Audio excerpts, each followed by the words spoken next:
to the Athletes in Motion podcast, From Race to Recovery, with your hosts, Tom Riegel and Kenny Bailey.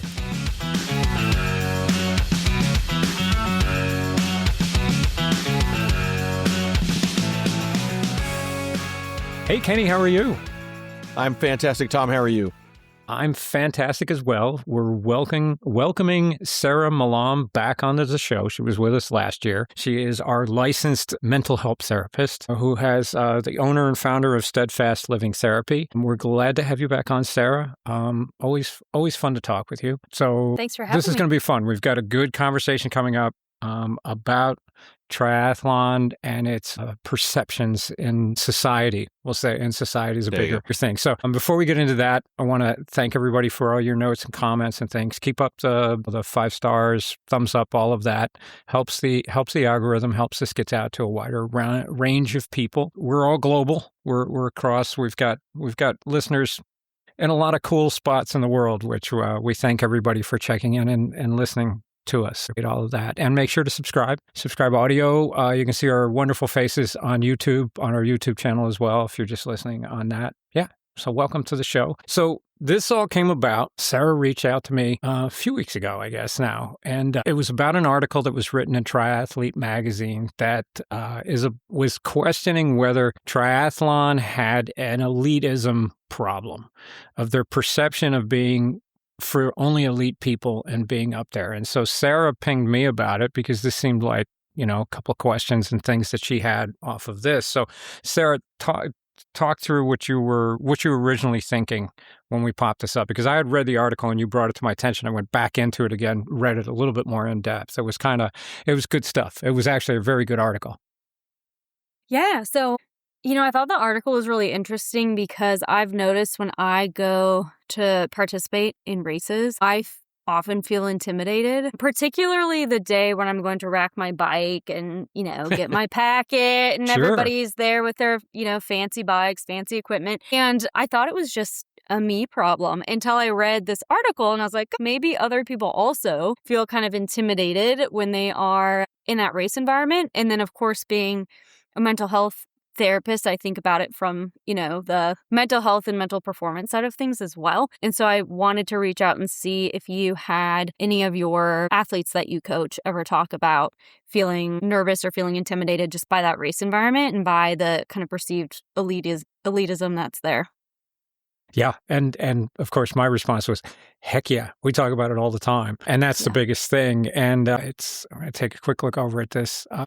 It's a couple of things that they bring up about the fact of the perception and versus our reality, right? Like it looks like it's a sport for a certain body type.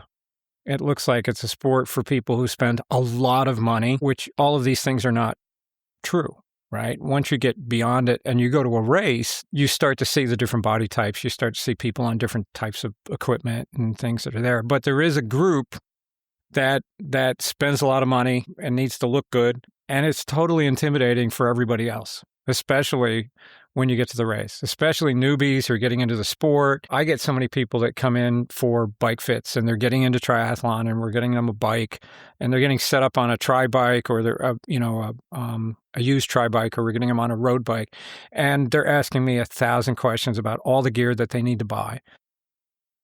The equipment is spending this and dropping all of this kind of money, and all of a sudden they're up $6,000, $7,000, $8,000 on equipment, and you're just like, no, you don't need to do that type of thing. Kenny, what was your experience with when you were first starting out in it, or even now, like when you're going into transition as a new athlete, right? You've done all this work to get there. You don't know much about the sport. Besides that, you've been training and you're kind of going through it and you're talking with people and you're reading the articles. Now you show up and you walk into transition area on race day. What were your memories of, like, oh my God, like, or what? What did you feel? Yeah, it's one of the few sports, if you think of elitist sports, it's one of the few sports that's pretty equipment heavy. Golf is probably the other one, right? Where you buy a $600 driver or a $1,000 driver because, if you don't have that, do you have the Ping whites, or are you using, the Walmart brand? Again, your swing, nothing to do with your swing, nothing to do with your capability. And it's hard because when you go in, because it's such an equipment heavy sport, it requires a wetsuit, it requires a bicycle, it requires running shoes. Now it doesn't require, $235, carbon plated, so your push off can be better kind of deal. But those are the visual things that you see. And what's kind of funny, I think there's actually two sides to it. There's an elitist side to it, but there's the other part where there's sort of you're faking it. Like if you buy all that equipment and you come in and you're lousy at it, that's pretty funny too. But I think for this conversation, it is intimidating because you'll see somebody that is in fairly good shape and they're, walking with $1,000 wetsuit and their bike's got a full disc on it and it's set up and it's a $15,000 bike and, their transition area has, incredibly cool stuff. And you're wondering to yourself, do I belong here? Not from from an athletic perspective, but from a class perspective. Am I, same thing with golf, right? I'm not going to walk in with golf with $20 shorts and, some low end golf equipment. And you're trying to, and it's the same thing. You go to play golf. It's a $300 buy-in for some of these places to go play golf. It's an $800 buy-in for Ironman. So the buy-ins, so you scrape enough money to get into this thing. You scrape enough money together to kind of, and you still have this sense of like, okay, even your car, right? If you drive with a nice bike, but you have like a lousy car, people are like, oh, this guy. And it's just a weird sort of thing where it's not athletic pursuit. It's because it's so equipment heavy. Those are part and parcel to how people feel, right? Which is, on running, when you go to a marathon, I just need a pair of shoes. That's it.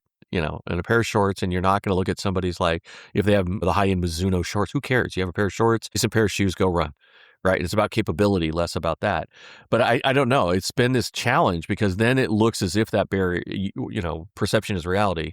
When you create that high barrier, then only people with that barrier then feel as if they can, despite your physical ability.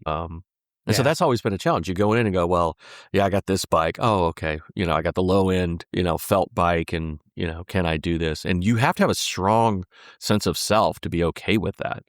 And well, Sarah, you probably better to know about that. But, that feels to me, and Sarah, tell me if I'm wrong, but that's a very narrow band of people that are okay with that strong sense of self. If you're feeling intimidated by your physicality or by being able to show up, and then on top of that, that's the part that's difficult. Yeah. Yeah. I think, go ahead, Tom. I was going to say, what was your experience? So you've obviously felt this going into your races. So what were you experiencing? Yeah, I think Kenny hit the nail on the head, right? It comes down to that core question, do you belong or not? We as humans, we evolved to be, hardwired for connection, right? And we need to belong in groups and be in groups in order to survive historically. And so when we feel like we don't belong, that can feel very threatening to us and feel threatening to our emotional well-being and safety. And we know logically, right? Feeling like you don't belong at a triathlon is not logically a threat to your well-being or your survival, but it feels like that, right? We get that emotional response. It was interesting because in the article, it even said that research shows that triathletes use gear purchases to compensate for feelings of inferiority. Yep. And to show that they belong. Yep. And so as far as my experience goes, Tom, I remember a couple of years ago that either when I did a bike fitting with you or I was at a race and ran into you, I can't remember, but I asked you, I was like, do I need aero bars for my bike? Because I just have a road bike. And I feel like I'm like the only one out here that just has a road bike. And you were like, no, not really. And I like my road bike. I'm comfortable on it. It works for my, purposes. And, but really the only reason why I was asking that question was I was looking around and I'm like, well, I feel like I'm in the minority here. It was more about, do I fit in and do I belong based on what I see other people have, as opposed to, do I actually need that to support my goals in triathlon and my purpose for participating? And the answer to that question was no, I really didn't. Yeah.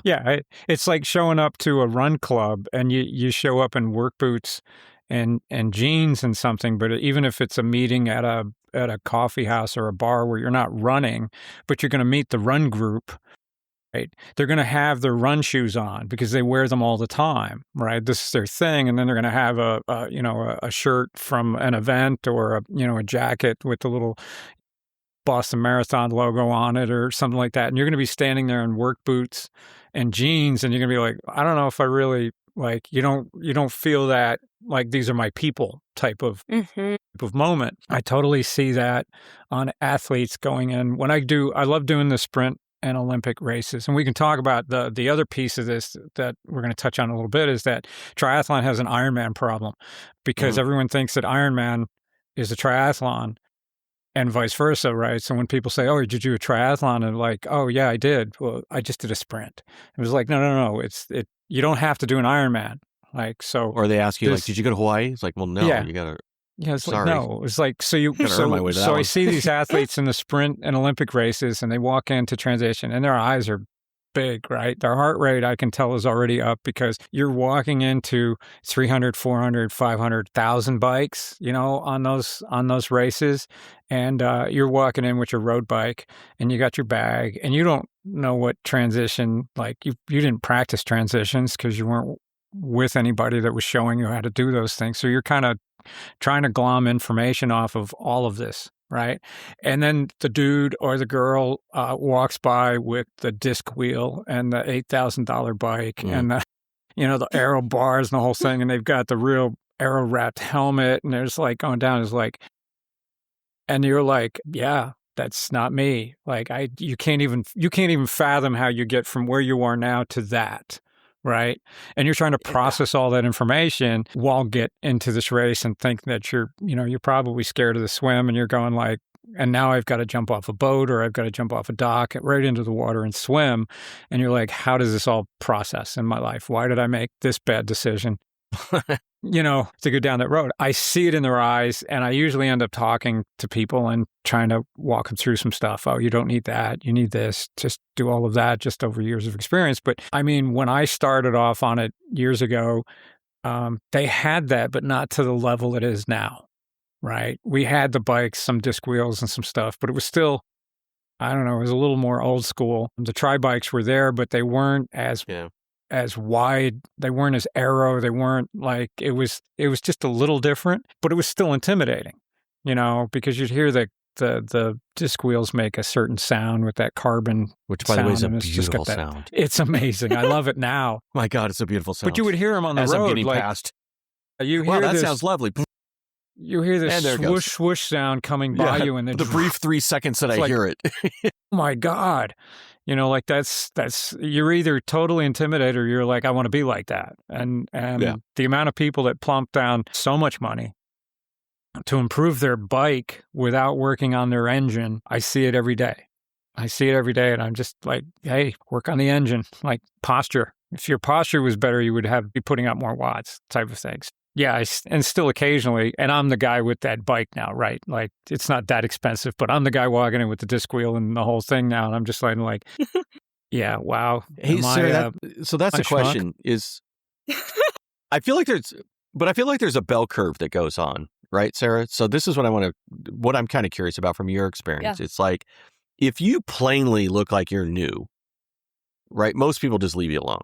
Right. If you walk in and you have a road bike and you can clearly tell the newbies, right? And you're like, okay. And then on the other end, you can clearly tell by this person that isn't physically ready to do this, but they bought their way in. They bought the expensive bike. They got all the gear and they for lack of a better term, they look like posers, right? And so you have that end of the spectrum. They're like, okay, so you just spent most of your time trying to figure out how to buy your way into performance. And you got the people on the other end. It's like, hey, you're just starting out and that's cool. It feels like the closer you get to what you're supposed to look like, you know what I mean? Does it, or am I wrong on that? Is it sort of there's an expectation level if I come in and I look if I look a certain way that I should be, also fitting in and having a certain performance level? Is that it's kind of an imposter syndrome thing? I think, one of the things that maybe people miss or overlook is that, as you're saying, there are a lot of beginners at many of these races, especially the local ones. But we tend to just automatically gravitate towards paying attention to the people that feel more elite, again, because it feels kind of threatening to us. And so the cool thing is we can choose, if we're in that setting, to intentionally pay attention to the other people around us that maybe are like also beginners or less elite. And you can also intentionally choose to go up and talk with them and try and build like more of that community feel with them as well.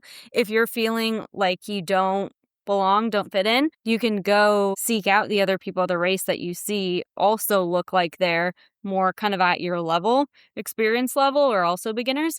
So I'm not sure if that answered your question or not, but yeah, I think you could choose where you're focusing your attention, and there's a lot of power in that. 'Cause Sure. it can be really distracting to focus on the people that you feel like you don't belong with, but it can be empowering and kind of comforting to focus on the people that you see that you do feel like you belong with. So what are some tips and tricks for people to choose that, to go through there? Are there things that they can do to prepare themselves to then be able to make that choice instead of just shutting down completely? Yeah, I think there are kind of three main things that I would suggest. The first is kind of what we talked about on the last podcast that we did last spring, but before you even get to the race, really thinking about why you're doing it in the first place. And you can use that to kind of help answer that question for yourself. Do I even need all of that fancy gear, right, to align with my purpose for competing, or do I not need it? That's something that's helped me and that I tend to go back to, is reminding myself, like, I'm not trying to qualify for Kona. I don't think I'll ever probably even do a full Ironman. Like, I did 170.3 and I think I'm good to just do like short stuff from now on, had my fill. And so I really don't need all that. I bring kind of your why, your purpose. And then in the moment when you're at the race, using self-talk and like attentional control kind of cues for yourself if you notice your mind is wandering. So one of the cues that I like, got from Brene Brown's book, Atlas of the Heart, but Check that out. basically, yeah, it's a good one. She has a whole section where she talks about comparison. And in the section, she talks about how she likes to lap swim, and she would always compare herself to the triathlete swimming next to her. And so having that reminder, just cueing yourself in your head, like stay in your own lane, picturing a swim lane quickly, if that imagery is helpful, if you notice your mind is wandering to what everybody around you is doing. So having some sort of cue like that, just a word or a phrase that you can tell yourself to shift your concentration back from externally, what is everybody doing around you, to internally, what's your purpose, what's your race plan, what are you actually doing right now to prepare, like the morning of or the day before. And then using your self-talk to help kind of boost your confidence as well. That could be something like, I've trained well for this, I'm prepared, or, the equipment that I have works for me, and that's what matters, those kinds of things. Yeah. Yeah. So trying to set yourself up you're competing against yourself really is what you want to do, is give the best performance of yourself that day. And having that self-talk is crucial. I think it's crucial to have.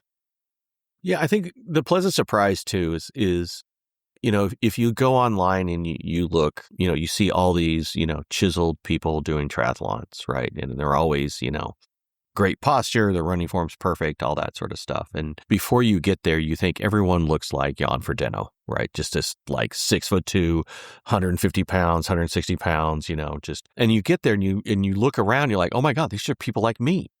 Mm-hmm. And you stand in the swim line and you're waiting to get in, and you find out they're just as nervous as I am. And they don't know if they did their training good enough. And you find out like 80% of the population there. And to your point, Sarah, if you ask somebody, they may look like, because they're so focused on getting their race ready. You start talking, this community is beautiful. I mean, they'll help you out. I was watching, I had a friend of mine that did Ironman in Chattanooga, and one of the guys waited 4 or 5 minutes with the other guy because he blew a tire, and like, look, I'll wait for you. We'll try to figure out how to fix this. And then the SAG came along, he took off, but he ate 4 or 5 minutes because that's what it is. So I think when you go in, your perception is a bunch of, 8% body fat, and I'm just here. And you find out it's a community of really cool people. But because the perception, I think going back to that article, the perception of the barrier to entry is so high. It's several $100s to buy into this thing. And then this notion that you need, super expensive stuff in order to compete. Like to your point, I don't want to do an Ironman. I did a 70.3. It was fun. I just want to have a good time.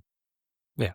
And so I think there's that reality that sometimes is good when you get there. You find out, oh, wow, these are all nervous human beings that are just same boat that you are, that are struggling with the same injuries they had earlier and trying to figure out if they're going to be okay too. And I think that conversation, when you get there, you find out, oh, okay, people are actually human. They're not, they're not machines looking at, watts and heart rate and, chest straps of, to figure out how well they're doing and all that. It's actually a fun community.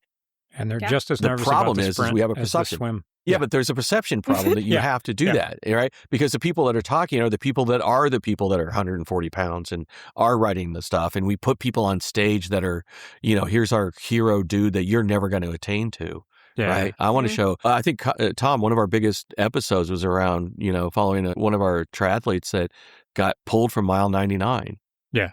And she decided to go in the next year and do it. And that was one of the most watched things we had because I can identify with this human that's struggling, right? Yeah. Not this, oh my gosh, I can only do a 6:43, run right now. It's like, So from a marketing standpoint, we're trying to get people into the sport and to stay in the sport.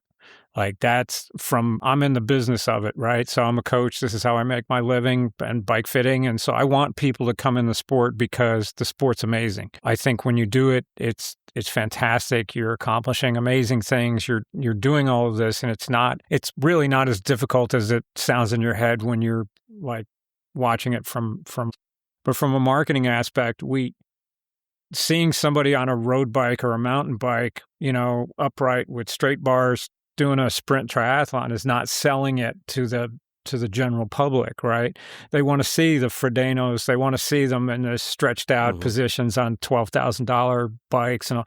Like, this is triathlon. This is what we're selling. This sexy image. This is coming at you. And in reality, that's really not the case. That's that perception of this is what you need to do the sport. Well, yes, on the elite level, you need to kind of look like this. You need to have that kind of money. You need to have that thing. But that's the 1% of the 1% of the 1% of the 1%, right? The rest of us are just trying to get by, and we're spending more money than we'll ever make, let alone ever make in the sport. And we're just trying to have some fun, and we're getting a whole lot of people because of that marketing. They're coming in that want to do the big hard race, that one-off Ironman so that they could say they did it. They're going to spend all the money and then they're going to turn around and sell everything and walk away from the sport. So they're not sticking around because their why is different and they're not enjoying the journey. They're not getting out of it what you can get out of the sport. Like, you can do sprint, you can do any distance. And the journey to what you become when you get to race day is amazing. And I think most people are missing that. I think they're just so focused on the event. They have this huge drop-off of depression after an event because they've put everything on this one day. And even if it doesn't go right, it's even worse. But they miss out. They're like, I did it. I got my medal. And then back to normal, right? And they're not focusing on it as a journey. So I don't know how we sell it as a journey that makes it sexy and everybody wants to be a part of it. I think that's my biggest complaint. Yeah. I think that's such a great point, the marketing perspective, because often when you do go to a race website and register, the people that are pictured are often the kind of super fit, look very fast. Those are the pictures that are often on there. And if they diversify their marketing a little bit to show more of a variety of different people, when you think about even like ages, for example, like showing more like older adults would be interesting, or younger, because they said that average age range tends to be like, isn't 35 to like 45, 55, something in there. White males often. So just like kind of diversify, Kenny, just like diversifying like who's pictured, so that more people can see themselves in the marketing. Yeah. And I know USAT is doing that. USAT, when they're promoting triathlon, is you don't see the standard middle-aged white guy out there, right? They're showing you all different body types. They're showing you all different, skin colors and all of that. I mean, the sport definitely skews to the white middle-aged male because when they get into their 30s, they start to get out of shape and they realize that they start to have a little bit of extra time and a little bit of extra money, and they need to challenge themselves. So they start doing this because their fitness went away from when they were in college, and now it's all of a sudden the body's catching up to them. So they start to challenge themselves and start to do these things and then go through. Especially the 40 to 44 age group was always the biggest age group. I think now it's actually skewed a little bit younger, but when I came up through it, when I hit 40 to 44 age group was just, that's where everybody was. That was like, almost 50% of every race was just us dudes that were desperately trying to hold on to our youth. Yeah. And we had a little bit of money and a little bit of spare time. Yeah, so I think that's important. It's hard. It's a socioeconomic thing, right? Yeah. It's if I can control my time and I can control my money, right? And as you get older, that's what you get freedom to control your time and your money. Right. The entry fee is annoying, not over the top. Right. Well, God, that's annoying. That feels expensive. Right. And you can afford a trainer or you can afford those things. And you also can afford your calendar. Like, hey, guys, I'm going to take a couple of hours. So when you're more in those positions of those roles, you have more flexibility of your time. But the problem is, to your guys' point, it's only geared, that is geared towards 70.3s and Ironmans. Yeah, I got to take 20 hours during the peak of my week to train. Which means that if I'm trying to do a job that I have to work 12 hours a day, that's going to be difficult, right? Whereas because of that that drive or that misconception that if you don't do Ironman, you really haven't done a triathlon, right? Sprints are fun. Sprints they take the same as a 5 or 10K, runner, right? Those, you don't need an expensive bike. You can grab it, you can grab your friend's road bike. It's 17 miles. It's not going to be, it's a 5K run. It's a fast swim. I remember I was embarrassed with myself. I showed up to a sprint triathlon and there's this kid there and all he's wearing is a pair of Speedos and it's 67 degrees. And I'm looking at him like, kid, what, you didn't want to wear a wetsuit? Because I thought, he was lean. He looked like a swimmer. He was like a high school swimmer. And I'm like, this guy's showing off. My gosh, he's going to go into 67 Lake and, he's too fast. He's going to have to, and he's like, no, I can't afford a wetsuit. And I'm like, oh, geez. And I was judging him on like, oh, well, he thinks he's really fast. And look at this guy. He's in and out of the water. He doesn't need to be worried about being cold. And here I am, I won't say it. I'm in a wetsuit. That's not cheap. And, and you find out like he just couldn't afford it. And it's like, well, bless him. Yeah. He's there anyway, right? And I think if we move, and Tom and I have been doing this for 4 years, we're trying to move people to say sprints and Olympic distance are triathlons. They're fun. It's not the entry fees aren't that expensive. The equipment you need doesn't need to be so tuned in because you're going to spend 12 to 14 hours, making this race. Yeah, yeah. And that's the hard part. We got to move it away from that socioeconomic thing where socioeconomics isn't an issue and celebrate those stuff like those sprints and make it fun. Because if you show up to these things and you feel intimidated, I keep going back to golf, Sarah. This is what I keep going back to. It's a good analogy. The analogy is just, it's the same thing. Even if you can afford to get in and you borrowed somebody's clubs, there's still sort of this etiquette, right? Of how you do it and, what you tip the guy to do and what kind of, there's these unwritten rules. It's the same thing in triathlon. There's some level of unwritten rules. People will look at your sock length and go, all right, noob. You wear socks? Or you got to wear the bucket hat. You got to be super cool when when you go in to set up your equipment and, that kind of thing. And there's some unwritten rules because it's so complex on how you do your setup and what you use. Do you come in with a Home Depot bucket? Oh my gosh, look at this guy. Or stuff like that. Or, somebody brought a stool once. I thought was fantastic. And because they were physically needed a stool because sitting down was difficult. But all those unwritten rules, when the bigger the races are, the funnier it gets. And I keep looking at that golf analogy because we have a golf problem, right? It feels like there's a status thing. How do we get it back to just a sprint, fun, family, cool, chill kind of thing? I think is a big question. Yeah, that's that Ironman, problem. Triathlon started as a sprint. It started shorter in San Diego a few years before the Ironman even came about. So triathlon was happening. And if people probably don't notice, but the professional Olympic distance is a worldwide series that they race around and they do Olympic distance. That's the distance that they do. And there is super sprint and there is some shorter. There's there's multiple leagues out there. There's a whole world of triathlon.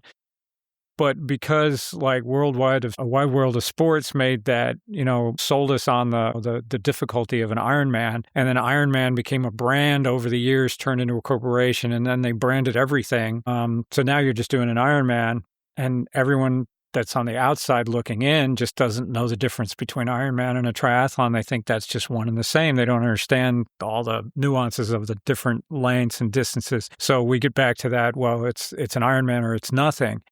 And now I have to do it because I need to have the tattoo. Yeah. And you just go like, well, tattoos are, it's like, it's okay. Those people. You can, it's good to get the tattoo. It's okay, fine. Good. Just saying. I'm not saying this is awkward. You. Very awkward. I'm not dissing you. I don't have the tattoo. I'm just, I like tattoos. I don't have an Ironman tattoo. I don't have any tattoos currently, but I don't have an Ironman tattoo just because, I think I came at it from a different perspective. I didn't come at it to do an Ironman to check it out.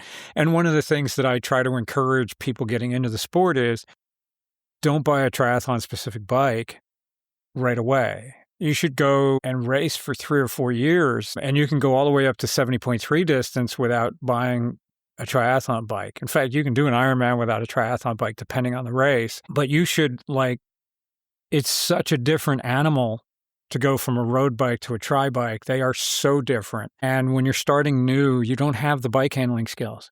You don't. You haven't spent enough time on the bike. And triathletes have a bad reputation for bike handling because they spend so much time on a trainer or they don't spend enough time outdoors on a tri-bike where any slight movement that you make. Yeah, well, they don't spend time on that. Fundamentals is not always our thing. So, you take such a thing where it's individual, right? You've been training alone for months and months and months, and you put in a group of, 500-600 people, and suddenly you got to figure out, you got to worry about the people all over next the place. Mm-hmm. Yeah, it's not about you anymore. Yeah. It's about how you can handle it. Yeah. So Sarah, why did, I was just going to say, you brought this up. Is this are we addressing the question that you wanted to address, or is it? Yeah. Absolutely. I think it takes, to your point, it takes the marketing effort. It's not just marketing, but it takes the articles to be able to celebrate, and put those people that are okay. It's almost like we got to figure out that normal people can be celebrated too, and put those. Yeah. Plug out to Joe Fleener, by the way, on Magic Sports, right? I think he's one of the best. Mm-hmm. A matter of fact, nationally, he got recognized nationally for several of his races because he's bringing back the most brilliant thing he did, and I will praise him to the day, is that he made sure to put, what is it a wristband or it's cap? A wristband. You wear a rubber band that's for the newbies, and they have a tent. Joe and Faye created this race concierge for first timers, and you can ask all the questions. They have a setup of how your transition area should look, how you do all of that stuff. You get the wristband. At the end of the race, you come back and they have a little gift for you. They have something else. Perfect. And then it's like I'm a student driver, right? Yeah, you can choose. Just give me a break. You can choose a different color cap, like a white cap, if you feel uncomfortable in the swim. And then that allows the safety people to recognize that these people are a little less comfortable in the water and they might need some help. So they're not focused on the top swimmers, right? So they ease that barrier for people on that sense. Yeah. Well, you created a social thing too, right? Because you see somebody with that wristband, you can go, oh, you're new too, right? So, yeah. Yeah. Absolutely. And the Magic Sports races, how they have a designated last place finisher as well. Yes. I volunteered to be that for the women's triathlon a couple years ago, and it was so fun. Awesome. Because you get to just chat with the racers that you're kind of alongside, and it's really cool to see the race from a different perspective when you're not trying to go for a certain time or anything, that you're just there purely to enjoy and support the other racers. And I think that's a cool program too, because then if you are a beginner, you know that you're not going to be last. There's always going to be somebody behind you. So that's a big fear, right? People don't want to be last. I don't want to be last. I'm not going to do it because I don't want to be last. Well, you won't be last. Mm-hmm. You know, Well, they've got that covered. so I think Joe needs to go nationally and Yeah. start figuring out how to get other race coordinators to do this stuff. So we were just at the Yeah. Endurance Exchange, and it's for race directors and coaches and athletes. So that's where we get our education from, that USAT puts on. And they did a session on talking about that. I think they've been promoting it out there. Triathlete Magazine voted 3 of the 4 Southeastern races were Magic Sports races. 3 out of the 4, which I'll give them a little grief for that. Going, couldn't get 4 out of 4. Okay, whatever. Sure, Joe. Just 3. Okay. Who else is doing it? Come on. Yeah. So, but come on, Joe. They do a fantastic job. I mean, Faye's been in this business for years. You know, Joe's been in this business for years, and they've really taken it to another level on that type of Well, thing. it makes it familial, right? And it gets it back to that familial sort of tribal thing. I mean, it was so funny because I remember I was road racing, and it was just, I'm not only going to beat you, but I want you to regret that you ever got on a bike to begin with. Like, that's how hard I got to beat you. That was like the atmosphere. That was the atmosphere in road racing. Wow. You crush people. You embarrass people. You take their you want to make souls. sure that you know that you are the king. And I showed up to a cyclocross race, which is more kind of, you know, there's dogs running around, people, their family. And I saw a guy that was a road guy, and I saw his friend with him. I'm like, oh man, are you going to kill him today? He's like, no, dude, we're just having a good time, man. If he wins, great. And I'm like, easy. Okay. And it's just, you know, and I think triathlon has a little bit of that problem too, where, you know, there's a certain sect of it. It's like, I need to beat you, and I need to beat you soundly. Yeah. Whereas it's that familial thing that Joe's bringing back, that it is, you know, hey, we're all new in this thing. We're all trying to experiment in this whole thing. Some of us this is the first time. Let's, you know, designate even the people that are more experienced, to let them know that those are new people, and that give them a little bit of a break, right? Yeah, I'm a student driver, right? That's your student driver thing. You know, I'm new at this thing. So, you know, I steer wide if I was me, you know, just like, hey, you know, give them a little more girth. But I wish that's I could okay, see it right? quicker, It's like, right? Yeah. Yeah, no kidding. Yeah. Hold it up like that. Put a little. Can when we I put a pass bumper you, sticker on the back? Yeah, exactly. When I pass you, you don't, you know, do this. But you know, it's fun, and it's fun to be able to celebrate those people that, and you know, Tom and I have been trying to do this forever on this podcast. It's celebrating that person that just gets across the line. Yeah. Right. It's not fast. It's the fact that you went out of your comfort zone. You wanted to do something. You challenged yourself, and you did it. Like, congratulations, man. You conquered a fear. Let's get you back. I mean, how we get that community back, I don't know how. Is it too late? That's the question. I don't think it's gone away. Or does it have to break down you. on the national level, and it still has to grassroots its way back up again? I think it's doing well. We just saw the numbers, like triathlon is going up. Like, it has 10-year swings. The numbers it peaked in 2010, and then it dropped off. So the highest it's been was in 2010, and it's dropped off a little bit. It was on its way back up going to 2020, and of course, then it just kind of stagnated because of the pandemic. So we had a little drop off, but we're starting to see it come back up again, and that's based off of USAT membership numbers and one-day memberships and things that are coming on there. I don't have the numbers with me, but you know what's weird it's going on an upswing. I'm seeing more new triathletes coming in for bike fits. Hopefully I'm younger seeing people ones, come right? in, and So, they're all younger than me at this point. Everybody's that's younger. everybody. Yeah, everybody's It's like younger. I've never felt more old in my life, but they're coming in. But what I want to be able to do, and Sarah, what's a good viewpoint for getting them to stick around for the journey, as opposed to just checking the box of doing a triathlon, whether it's a sprint or an Ironman or anything in between. What is it that would be seen or felt that would draw you to want to stay and keep doing it? I think, beyond what we talked about earlier, figuring out why you're doing it, kind of what your individual goals are, I think also practicing just tolerating the discomfort of being new at something, which I think adults are generally not super great at. Yeah. We tend to, as adults, right, we get into our career, we specialize in something, we get better at the thing we're already good at, and we're not quite as good at being a beginner and being able to tolerate the discomfort, the potential embarrassment, the mistakes that can come with that. And so I think that's part of it too. So you don't Like try the sport, feel uncomfortable or feel embarrassed, and then just exit because it feels easier to avoid it. So you don't have to deal with those feelings than to keep plugging away at it. So I think also going into it with a perspective that like this is just the process of trying something new, doing something that you're not super comfortable with is good for you as an adult in particular. No matter how it turns out, if you feel like you hit your goals or not, you still got out of your comfort zone and did something different, and that's still valuable for you.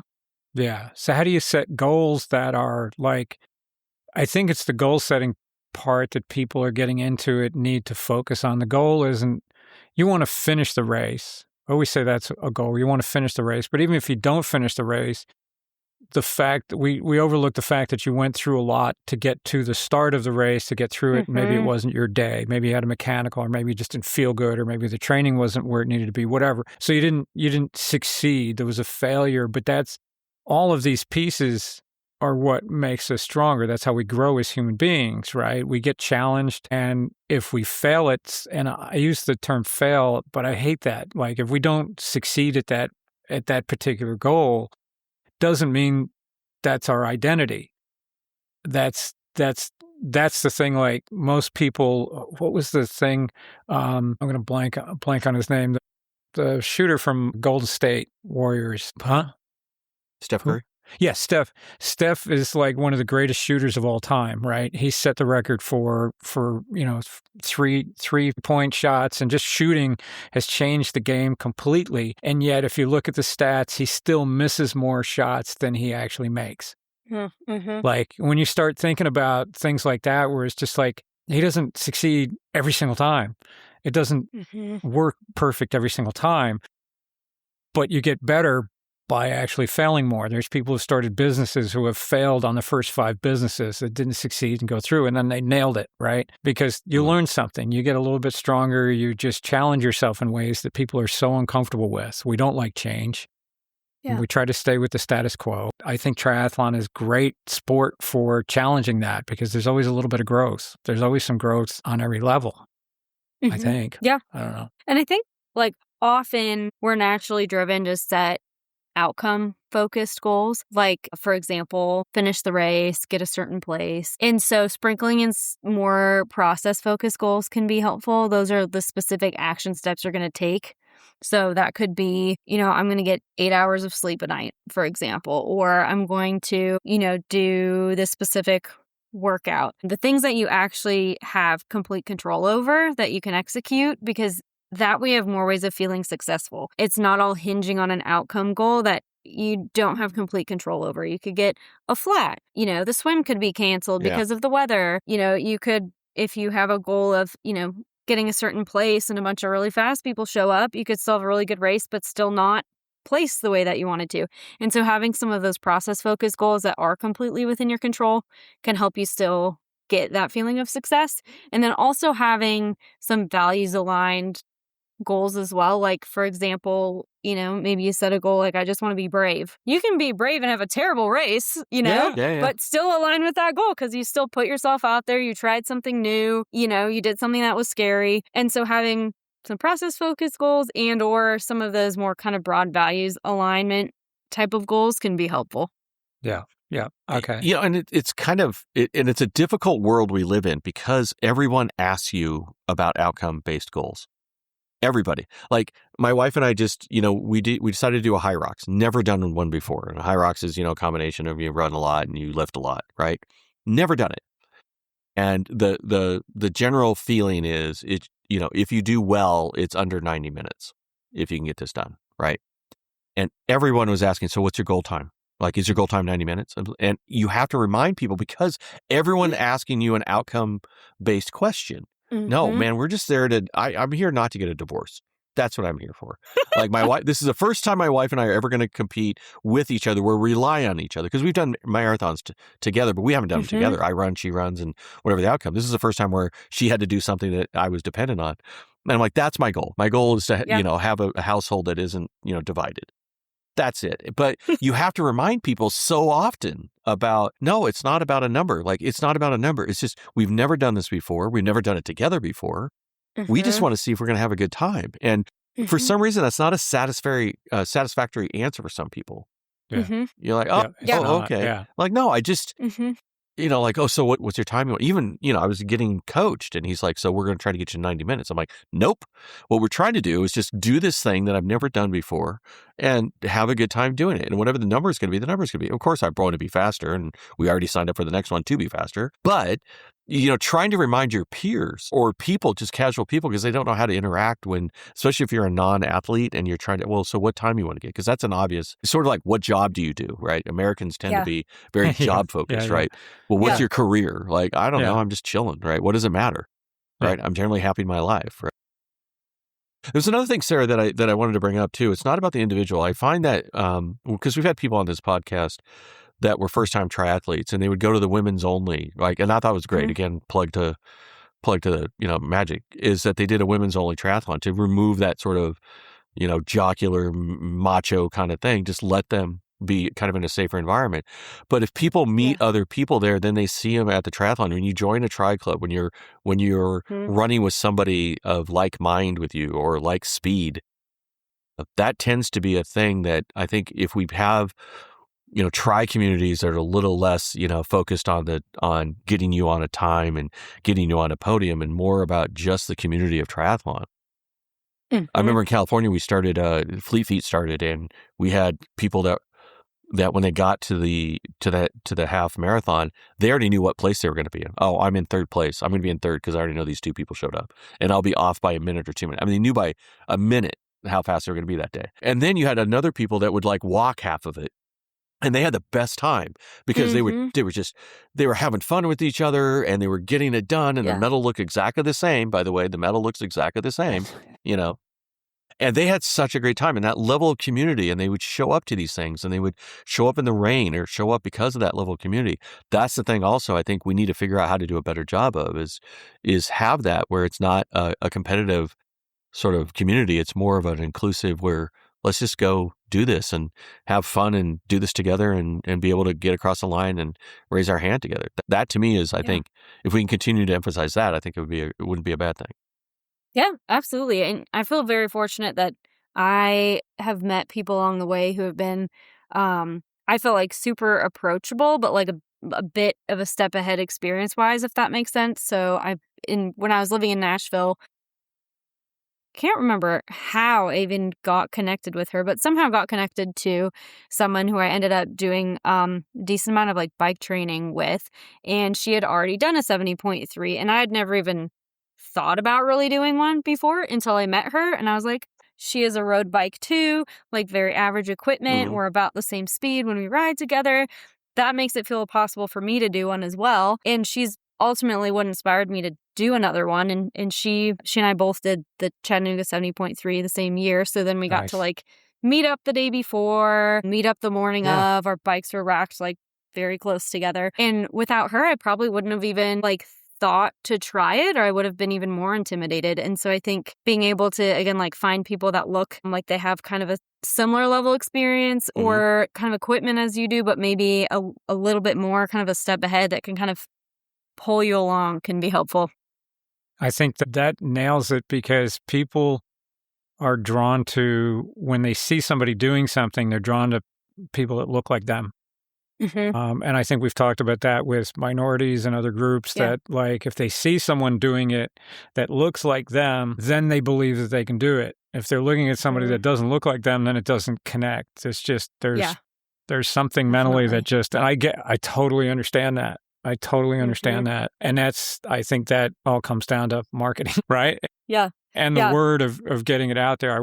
I know the tri clubs do a good job of getting out there on some social media and stuff, but if you don't know what you're looking for, it's almost like the tri clubs themselves need to do more marketing.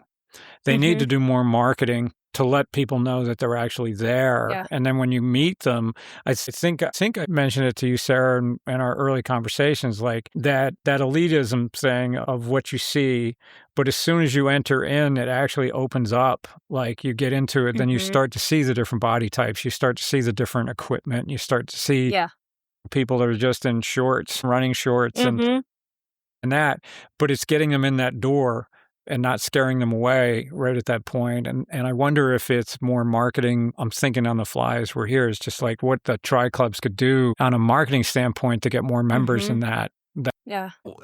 Yeah. And I think too, as far as when you get a new member, also being able to keep them too, whether it's a tri club or a race, I think kind of touching on what we talked about earlier, just, and this is something that we have control over ourselves, is like how we're talking about triathlon or in our experiences. And for example, I think they mentioned this in the article as well, but, trying to avoid saying, oh, I'm just doing a sprint, which I'm super guilty of, and I'm trying to correct myself. We've all done it. Yeah. Yeah, because you're minimizing that, right? And then if there's somebody who wants to do a sprint, and a sprint is a big challenge for them, what is that communicating to them, right? That it's not as valuable of a goal as doing a full Ironman. So trying to take the kind of the value judgments out of the different distances that you're doing or the different races that you're doing, in the way that you're talking about them with your friends, with other people in the sport, or even people who are outside of the sport. Yeah. And we had Ado Doherty on the podcast, who's trying to make the U.S. national team, right, for the 2028 Olympics, and asked him about like doing longer distance stuff. And he was like, heck no, I'm not doing that. Like he has no ambition to go anywhere past the Olympic distance on all of that. He is like never. I think. Well, the other thing for the tri clubs is not just about marketing. I think it's, one of the things we tried to do when Lori were part of the run group, my wife and I were part of the run group in California, is we made sure if we had a new person to show up, they're going to come in and they're going to be sort of, it's their first time, and to be able to say, oh, hey, so is this your first run today? Yeah, this is my first run. Okay, great. Well, what kind of runner are you? Oh, I'm sort of a 10:30, I'm just getting back into it. Hey, Sally's the one that runs our 10:30 pace group, right? Have you met Sally? And you attach them to that person. It's really critical at the beginning that you attach them to somebody that feel kind of takes that nervousness down. Now you've met somebody. Now you're not, because I remember, and I won't say the name, but I remember my wife and I just moved here and we showed up to a run club and we walked in. And we were seasoned runners, and we walk in and it was a group of 80 people and nobody said anything to us at all. Yeah. And we are outgoing people. We're like, hi, how are you? And it was like, we didn't know who was going to be the pacer for that time. And then they did the big thing, like, all right, everybody, we're going to go do this run and here's what's going on. And, that kind of thing. And there's some inside jokes going, and you felt really like an outsider.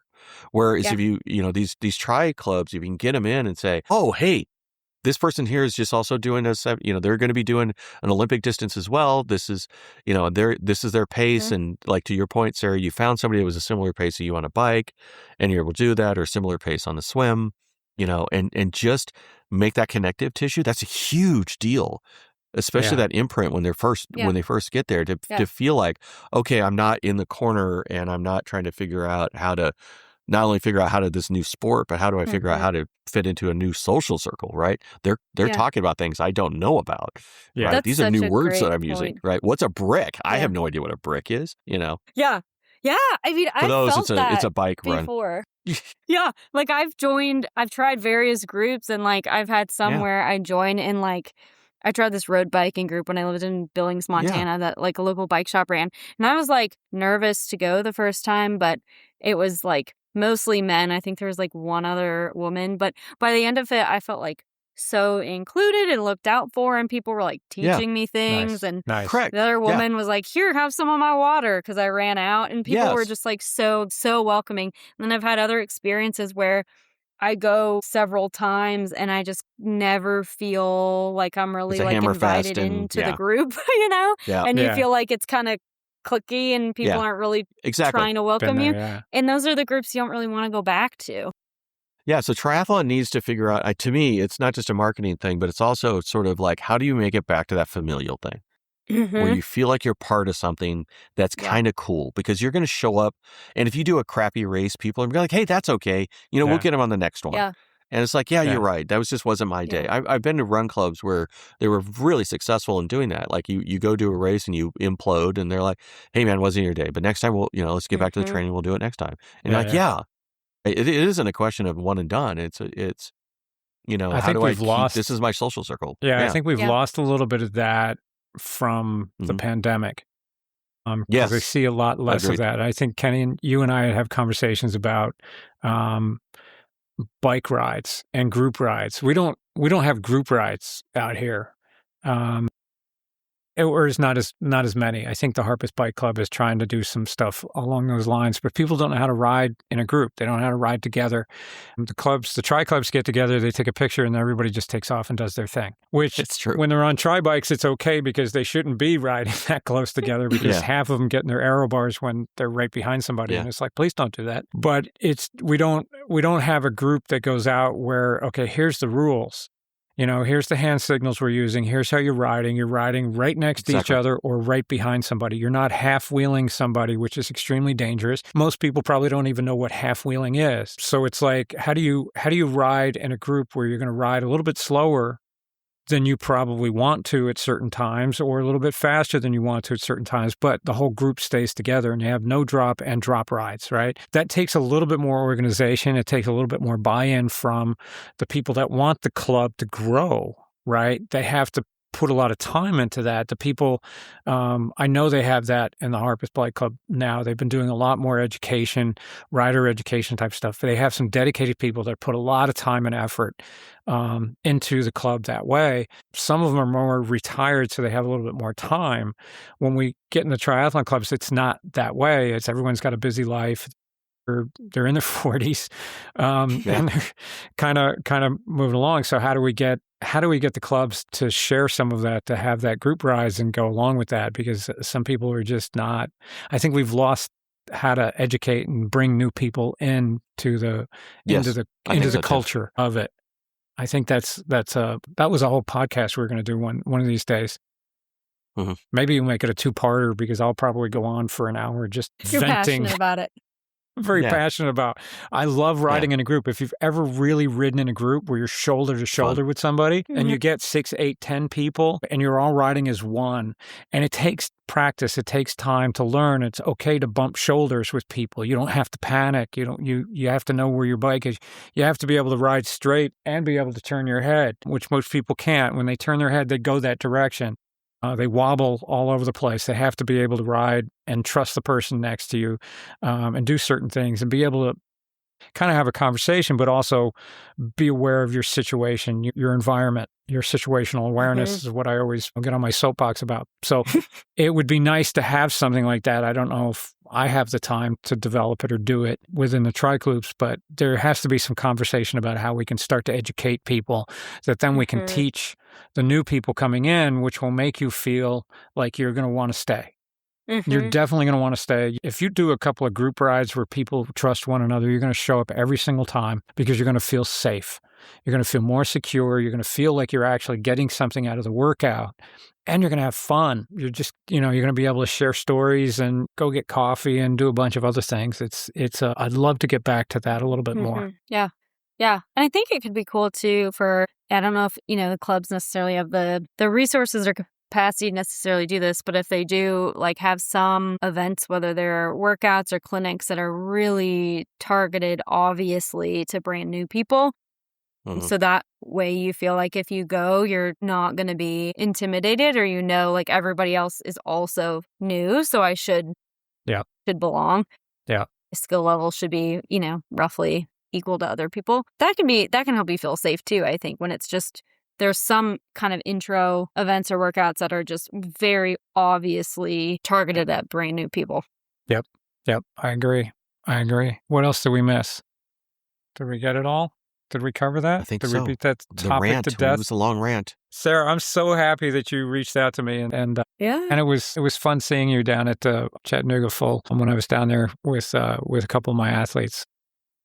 Yeah, that was fun. It's always nice to be at these races and see a friendly face that's not in the event, right? You just kind of pop it in. It's just like, hey, cool. Yeah. Because to me, this is an extended family, right? That's all tied. Yeah. That's all tied through the sport. The reason I've been in the sport and made it a lifestyle for me is that when I go to different races on some different levels, I'll be in another state or I'll be someplace else and be over there, and to bump into somebody that I actually know that's connected to the sport somehow, even just remotely. A friend of a friend that we know and kind of connected that way always makes me happy, and makes me feel like I'm doing the right thing because I've met so many cool people. So it was great to see you and meet your husband down there.